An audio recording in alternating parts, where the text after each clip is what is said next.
Hey everybody, it's the Big AG coming to you all the way from Augusta, Georgia. And today I've got a little treat. It's a nice little tackle bag from Ugly Stick. Shakespeare's the maker of this particular item. And I want to go ahead and show you its features, do a product review. This is the first one I've ever done. Shakespeare's a great company. My first bait caster is a Shakespeare graphite rod. It's old school from the 70s. It works like a charm though. It works like it's straight off the shelf. The only thing I had to replace on that rod is the reel. That's it. Yeah, the rod's a newer, sleeker version. The original one's brakes wore out. They don't make brakes for that particular model anymore. So I said, all right, why not? Go ahead, drop about $50 on a brand new one. All right, so the first thing we notice is there's this top zip-up pouch, maybe for a field knife, pocket knife. I like to keep the knives on my hip, so I find some other kind of use for it. But as we open it up, we find that the top doesn't open unless you unzip.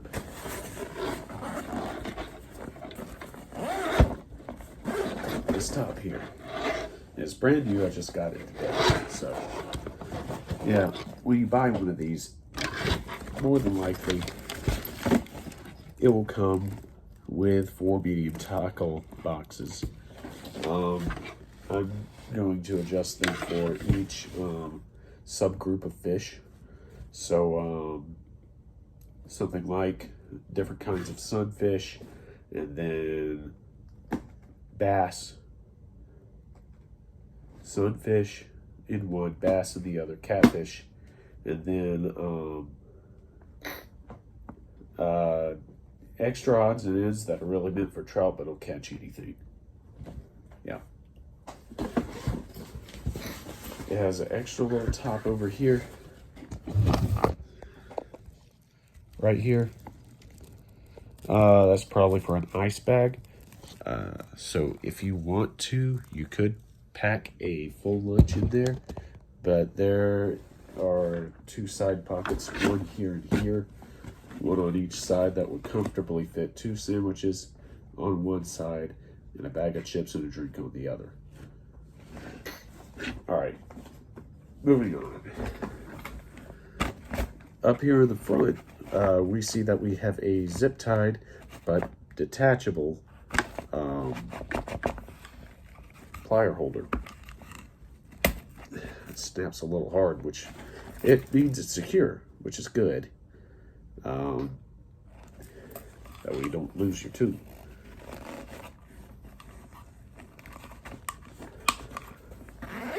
Up across here is another pouch for whatever you may need on your fishing trip.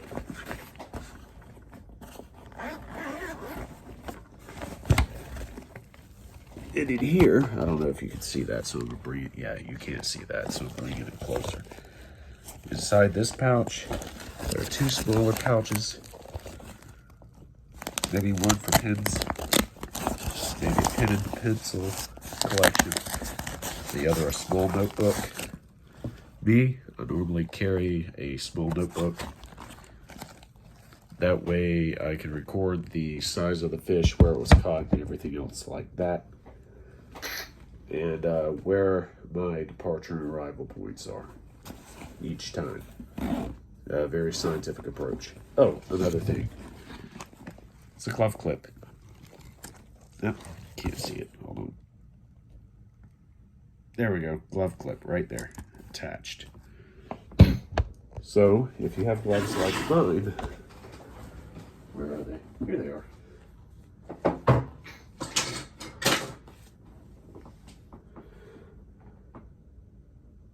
Yeah, these are Mechanic Wear Fast Fit.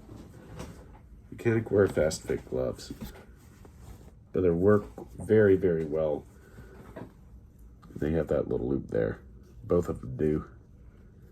Which means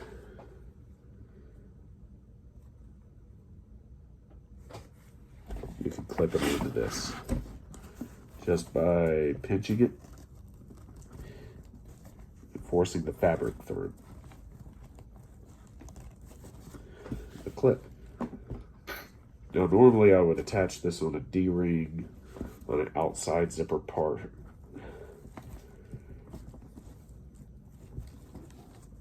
But this will do for now.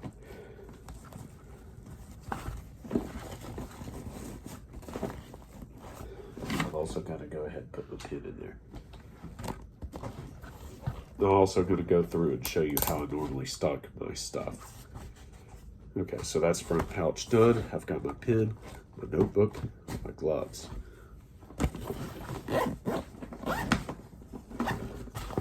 Front pouch.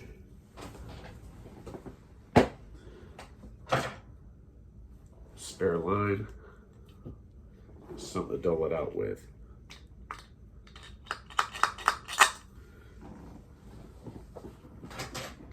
Most of the time, I use something like this. That way all I have to do is pull the mechanical pencil out a little bit. It's a used up mechanical pencil. Kind of worn down, kind of busted up a little bit. But that means all I have to do, if I run out of line on a reel, all I have to do is find the tag end of the spool. When I do that, it should be easy to do because I always run it through the center hole.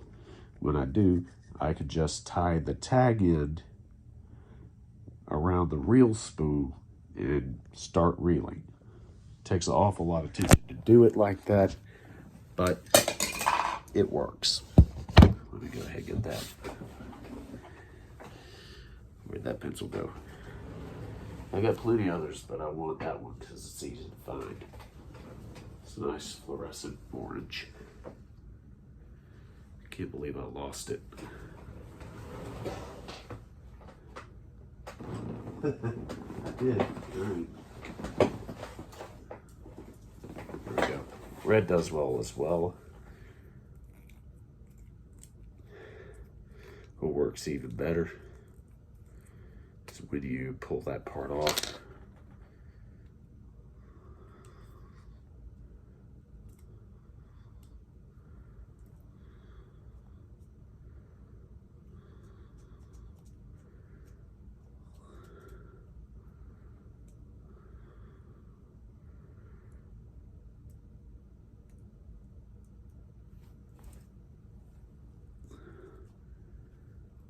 Yeah.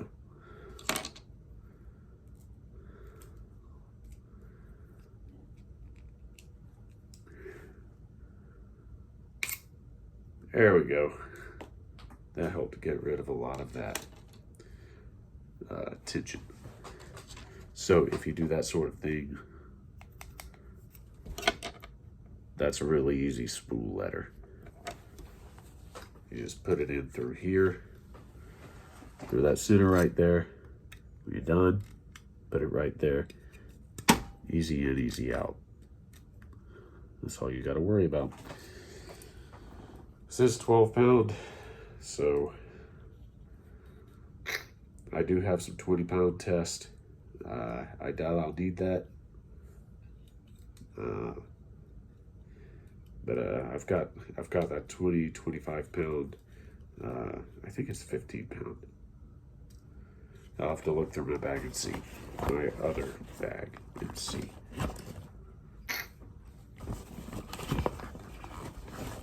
But yeah.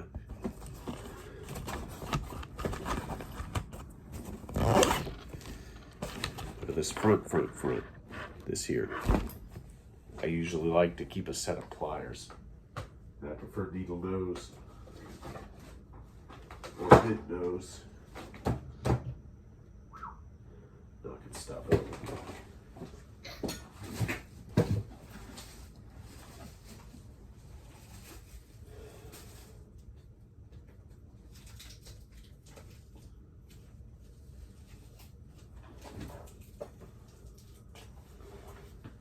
Yeah, I got my needle nose pliers in the truck from the last time I went, so I'll have to pack those then.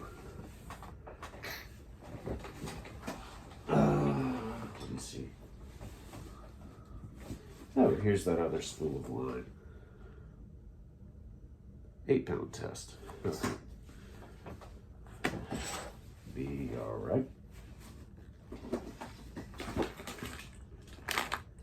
The thing that makes me happy about this bag is I won't have to carry multiple tackle boxes that are small and easy to lose. The drawback, can't fit my net, but I can always carry it with me on one of these little side pouches. It fit right there. I'll show you. Yep. Springtime collection is there. Yeah, so on each of these sides, you've got these little holsters right here where you can slip a rod and reel and a net. There we go. Your your net could go through one of these, and then on the opposite side you could put, it's got the same setup, so you can easily put one of your two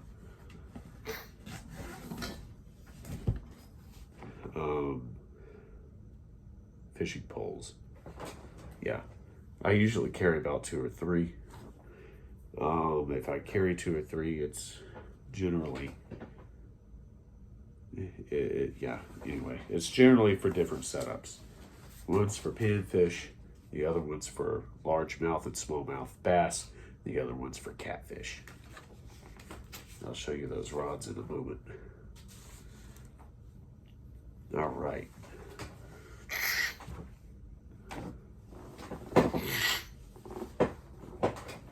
Can't record over 20 minutes, otherwise it won't go. So, yep. Let me think. What am I doing?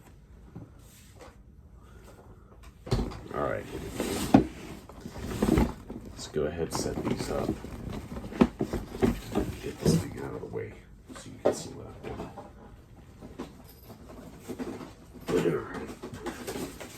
Here we go.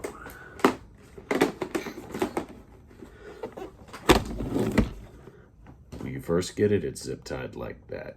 It's okay. You can easily fix that with a pair of knitting pliers. Where did my set of pliers go? I had it just right here. It was just right here. And I have to use a pocket knife.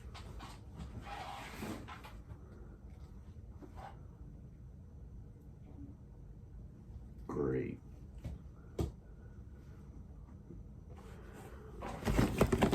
Yep, and I have to use a knife.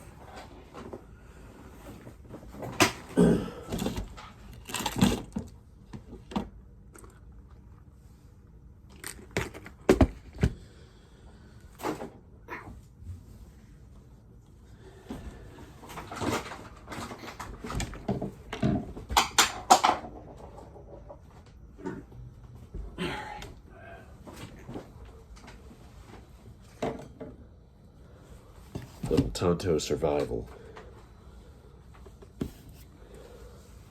American style Tonto. Not that bad. It's pretty good. But,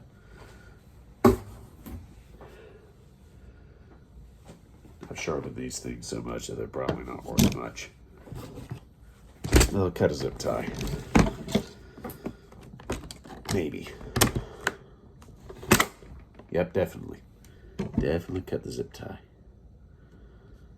And apparently went through the clear coating of this new printer. Shh, don't tell the wife. Oh, no, it did go through it. Little book. There we go. I cut a little more carefully this time. Not so much pressure, not so much speed. All right. Top box gets bass. In other words, only. Maybe the top 2 boxes, and I'll just put panfish all together. All right. I really want to get that shot.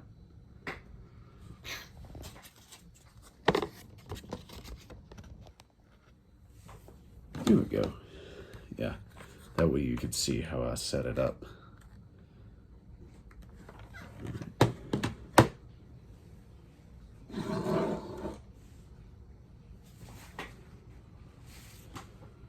Let's see. Yep. This is what I normally use for spraying.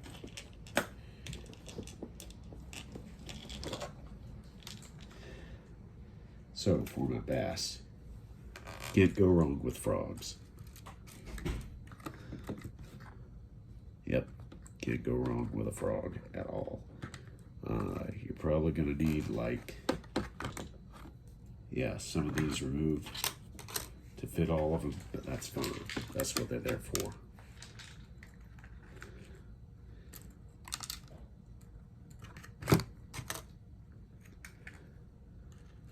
Yep.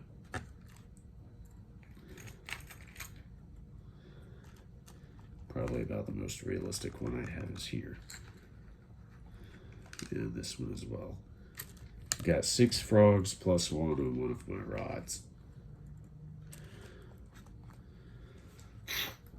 If I ever need to change it out, it's alright. I'll just stuff it in one of these corners and make it deal. And there we go. Those are my frogs set up. You want a couple of dark patterns for swampy water. You want a few bright patterns for murky water. You want a few dark patterns for clear water. That way it's a silhouette. It doesn't give any species types away. You just let it strike it, and it's good. These are really good.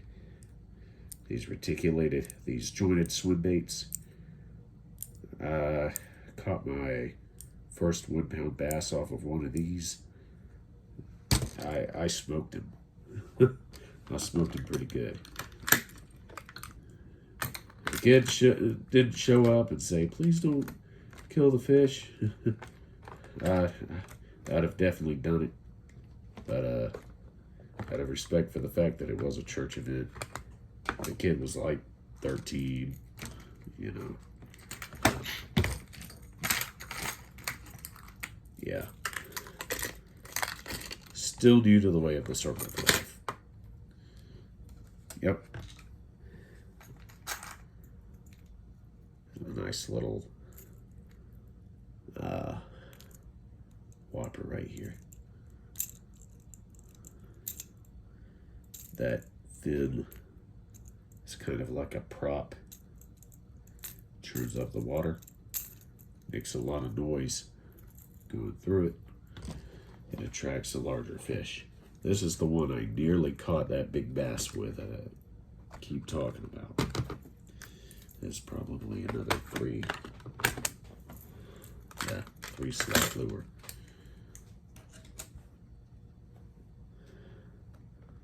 This one's good. Unhooked. I have any unhooked baits. Probably put them with one of my hooked ones just because. Yeah, here we go. Here we go. This is better. This does what it's supposed to do. Get in there. Get in there. Get in there. Quit moving. Get in there. This sounds like I'm talking to my kids when they're trying to get in the car seat. Yeah, probably need to do better about that. Anyway, there's one jerk bait. That's probably about a brim size. That right there. It's a round bill dive bait, also known as a creek bait. It's got that beautiful crawdad red color. It's meant to look like a devil craw. Devil crawdad. Or devil crayfish. Yeah. Sometimes people call them skitterbugs. I don't like that. But they do. Let's see here. I'm going to have this to over here. It'll move when I shut it or get spliced one. Really? Huh? Who in the world? Huh?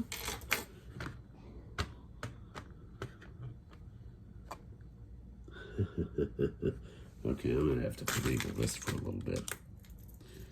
Figure out what goes where. I think I'm gonna have to do it. Probably gonna have to do a different one for this. Hold on.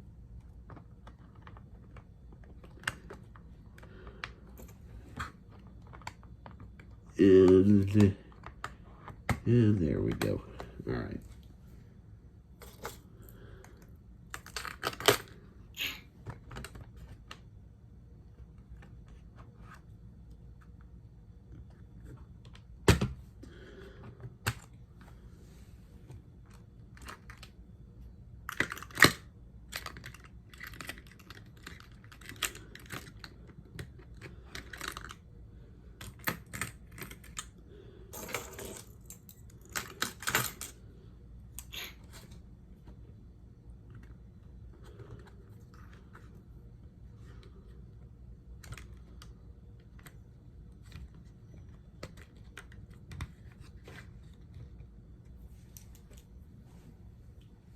All right, there we go. That should do it. It's about all you'll need on the water for bass. I would also suggest some live bait hooks for the setup. If I can find my smaller. Maybe I'll put them over here.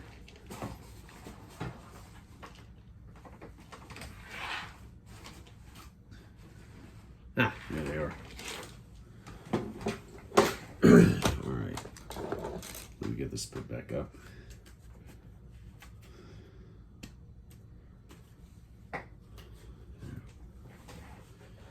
All right. Let's go with a few circle hooks.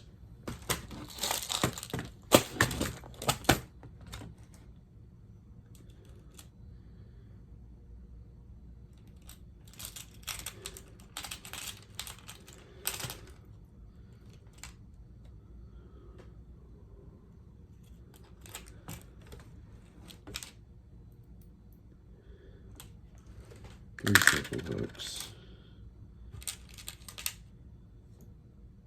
And 2 or 3 of these bad boys. Yeah. That way if I want to do something a little, weedless, I can do it.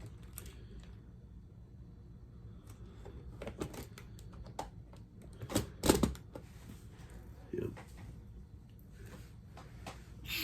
That's pretty much it. I do have another frog and another crayfish bait. That'll have to wait. That'll have to wait for a little bit.